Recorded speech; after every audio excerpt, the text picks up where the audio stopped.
Modern Love, the podcast, is supported by... Produced by the iLab at WBUR, Boston.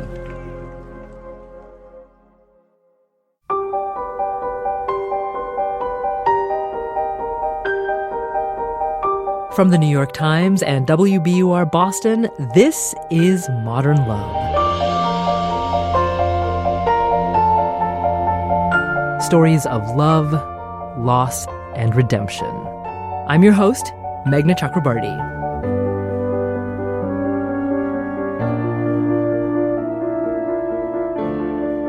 This week's essayist, Lang Martin Jr., believes he lives a charmed life.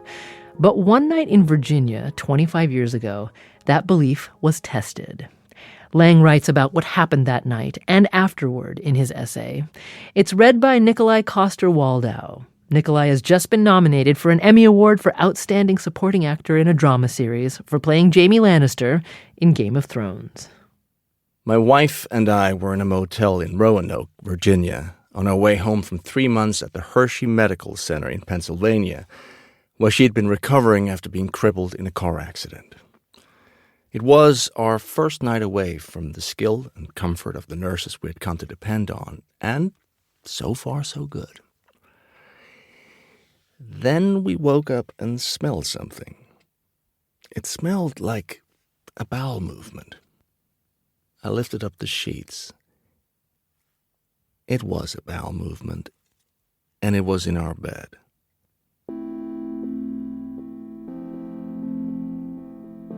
We knew we had a lot to learn, but we had no idea how much.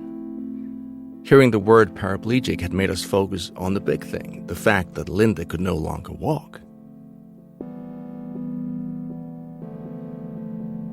Less anticipated were the smaller humiliations and inconveniences, like bowel movements in bed or on the way to a party, sores that came out of nowhere and took months or years to heal, and inaccessible restroom stalls that caused Linda to have to catheterize herself in the public area where people were washing their hands and talking.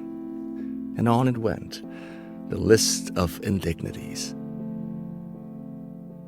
She couldn't watch Good Morning America if the remote fell off the bed when she reached for her glasses. She wet the seat on airplanes and in friends' cars.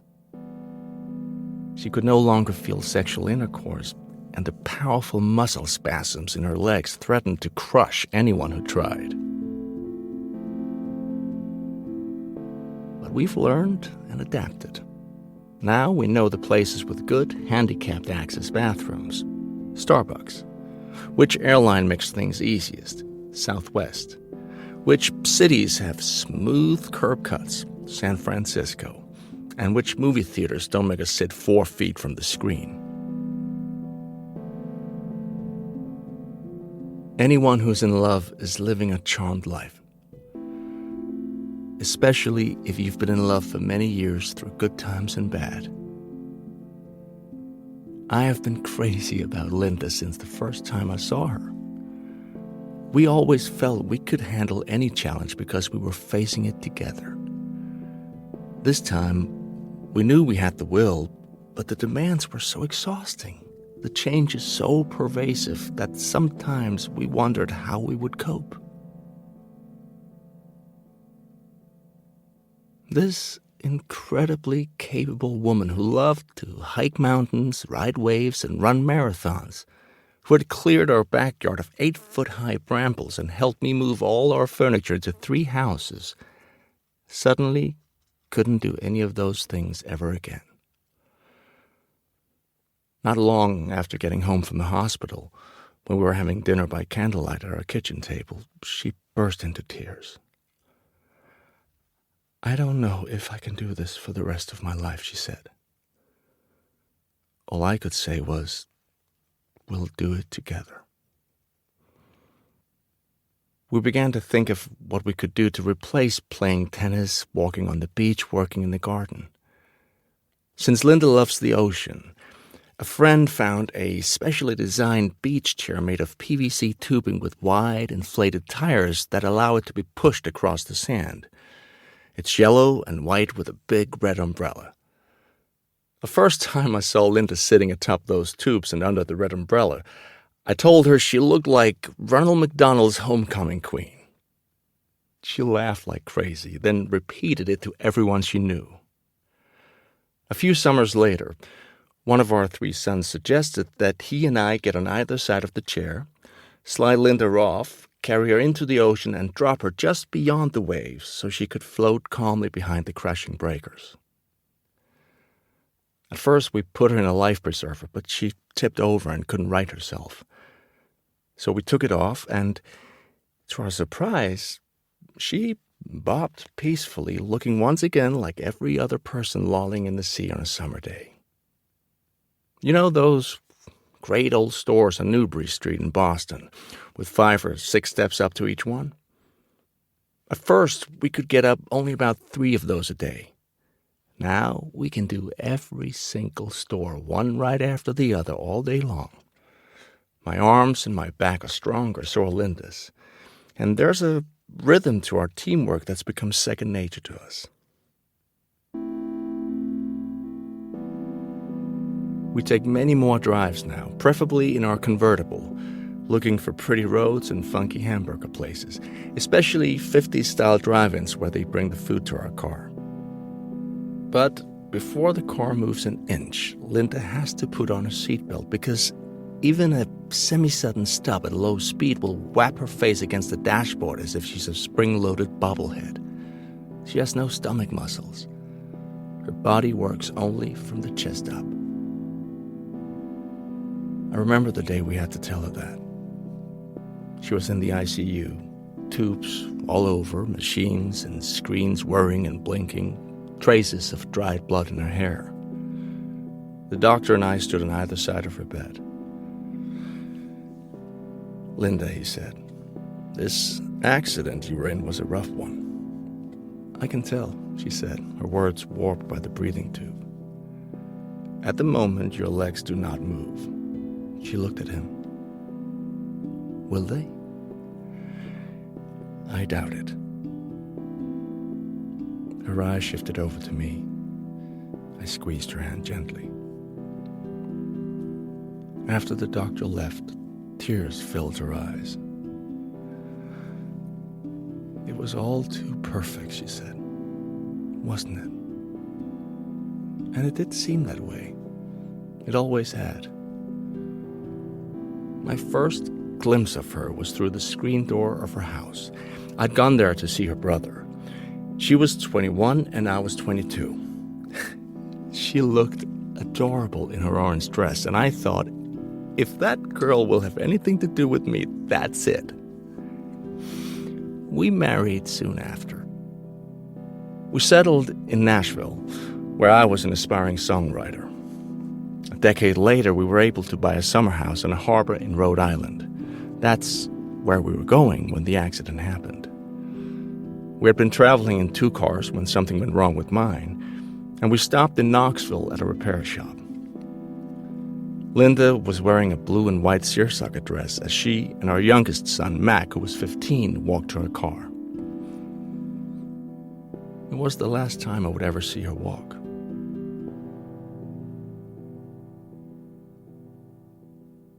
As they pulled away, she called out, "See you in a few hours," and blew a kiss. I blew one back. We planned to meet up later at a motel in Allentown. Have you ever come upon a traffic jam on the interstate and looked for an exit to try your luck on the back roads?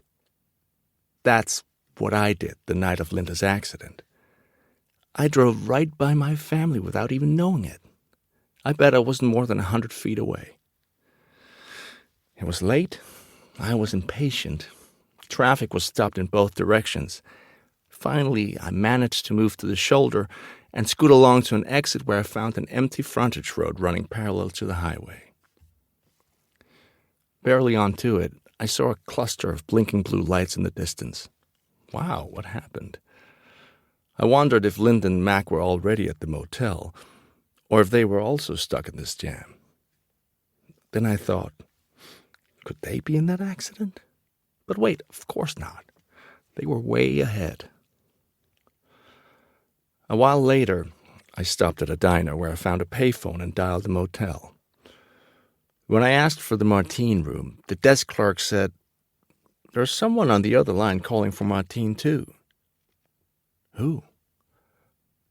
"Someone from the hospital in Hershey." "Can you connect me?" "No, but they gave me their number." I hung up and redialed, my face hot. The woman who answered identified herself as the hospital chaplain. She said my family had been in an accident. "Are they all right?" She put the doctor on, who told me that my son was okay. My wife, however, was a different story. I listened as he described her condition, then asked, "Can she think?" "Yeah. Her brain is fine." And that's when I knew we could do it, long before I had any idea what it was. Now, 15 years later, we do know. We know that most people, strangers anywhere, will knock themselves out to help us if we explain what we need. We know to say yes to nearly everything because there's probably a way to do it. We know there's happiness available every day, most of it requiring more effort than money. And effort seems like a small price to pay for a day at the beach, a trip to New York, or for dinner up 8 steps to a friend's home. A few months after the accident, Linda started driving again. Her car has hand controls. She thinks nothing of driving to visit her father 2 hours away by herself. She has rolled 3 marathons, yes, a full 26-plus miles in a racing wheelchair. And now, so long since that fateful night, the hopeless crush I have on my wife is as wonderfully out of control as when I first saw her more than 4 decades ago through the screen door. I still get excited after work when I pull in the driveway and know that I'll get to see the sexy, beautiful, funny person I live with, and later on, snuggle up to her in bed. We've rolled up and down the hills of Tuscany, squeezed into pubs in Ireland, explored narrow streets in Paris and Rome, gone to Red Sox games, had coffee in the sunshine in San Francisco, Portland, Chicago, and Miami. And we've learned that alongside great loss, we can still have a great life. At sunset, as we sit on the deck of our house in Rhode Island in our side-by-side chairs, mine Adirondack style, hers on wheels, we look across the water at Fisher's Island and think we are as lucky as 2 people can be. We don't know what will happen tomorrow or who will live how long, but we were young together. We struggled to make a life. We raised 3 great sons. We've each been the caregiver and the cared for, and I suspect that we each have a little more of both in our future. We are 2, but we are 1. And I love those numbers.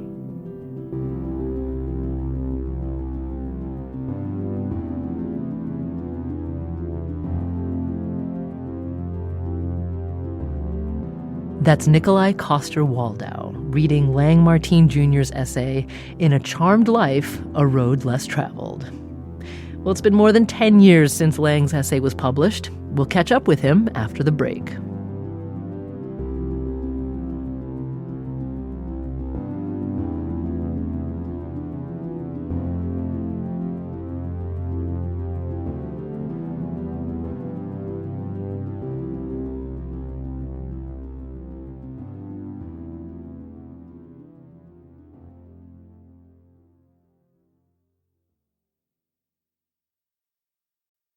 Lang Martin Jr. says that it took him 2 years to write his modern love essay. When I first wrote it, I showed it to a friend.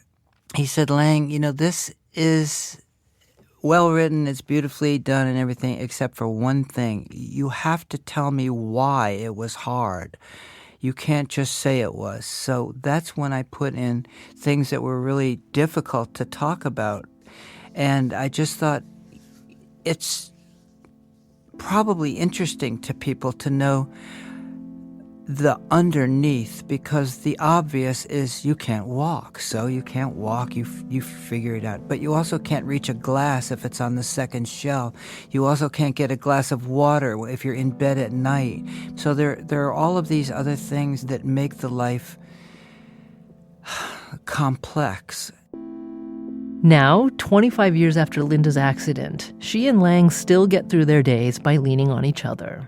My first thought in the morning is, apart from the practical things that I have to do, is, what can I do to help her have a great day and a great life? And I know that's what she thinks of for me. She's got infinitely more. Her life is so complicated.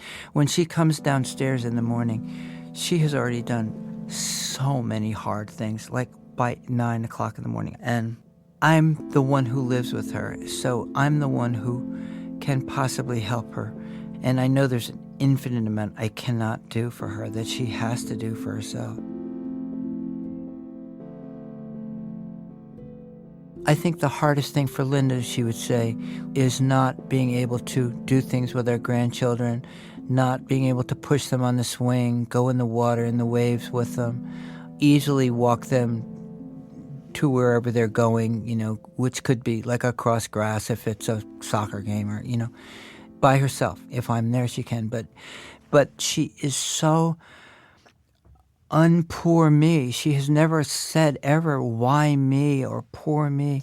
She's certainly said, as I have, I hope we can figure this out. And in a lot of ways, they have figured things out. There's nothing that we're not up for. 3 weeks ago, we were in New York, and we were there for 2 days. We just go and we stop at a cafe, and we go in a bookstore. We went in a lot of museums. And by the time it was over, we had walked 304 blocks. We can't climb Mount Monadnock or Mount Washington or, Kilimanjaro or something like that. But we can do damn near anything else because we both want to.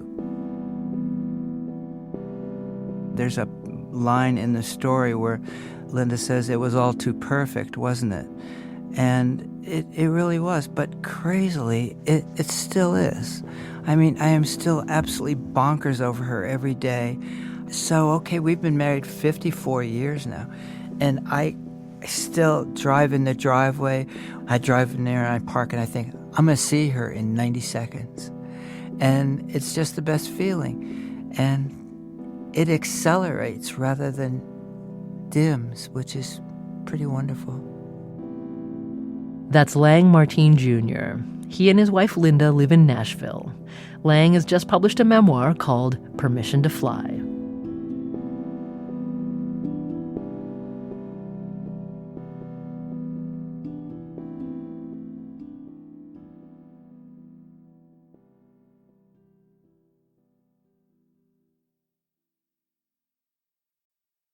Here's Daniel Jones, editor of the Modern Love column for the New York Times. There were two moments in this essay that just really grabbed me. One is this exchange they have when Lang first goes to the hospital and finds Linda there, and they realize the extent of what's happened. And she says, it was all too perfect, wasn't it? And I don't know what it was about that line that just got me. Like, we all think that about our lives at some point, or at least I hope so, where you almost find it hard to enjoy your life because it feels really good at the moment and you're waiting for all that to come undone. That's just a line that just sort of struck me at the time and is the kind of line that can kind of make an essay. And the other part of this story that was just so gripping was the accident itself. We all get stuck in traffic jams because of accidents, and you pass the scene and you're sort of horrified by it. That moment and the way he wrote about it just drives home that idea of these are people, these are families, and these are changed lives forever. And finally, I loved how he has this sense, and they both have this sense of appreciation and of getting through it together, that it's not one of them or the other one, it's them together. That's what they signed up for, and that's what they're going to make the most of. And here's Nikolaj Coster-Waldau. At the core, why I wanted to read this was I was really moved by the story. It's always such a balance when you have a story about something tragic happening, and then for that not to become either too technical or too sentimental. I think the writer found this beautiful balance, and I was very moved, and I was also uplifted because I've been with my wife for not that long, not 4 decades, but 2.5, and we haven't had any major accidents in our life. But life, has its ups and downs, and there's just something wonderful about sharing a story, your story, with the person you love. Thanks again to Nikolaj for reading Lang's essay. Nikolaj's been nominated for an Emmy for Best Supporting Actor in a Drama Series for his work in Game of Thrones. Modern Love is a production of The New York Times and WBUR, Boston's NPR station. It's produced, directed, and edited by Caitlin O'Keefe. Original scoring and sound design by Matt Reed. Iris Adler is our executive producer. Our intern is Shemi Aloko. Daniel Jones is the editor of Modern Love for The New York Times and advisor to the show. Special thanks to Julia Simon, Anya Stremian, and Mia Lee at The New York Times. The idea for the Modern Love podcast was conceived by Lisa Tobin. Additional music courtesy of APM. And if you love the podcast, rate or review us on Apple Podcasts or tell your friends to listen. I'm Meghna Chakrabarti. See you next week.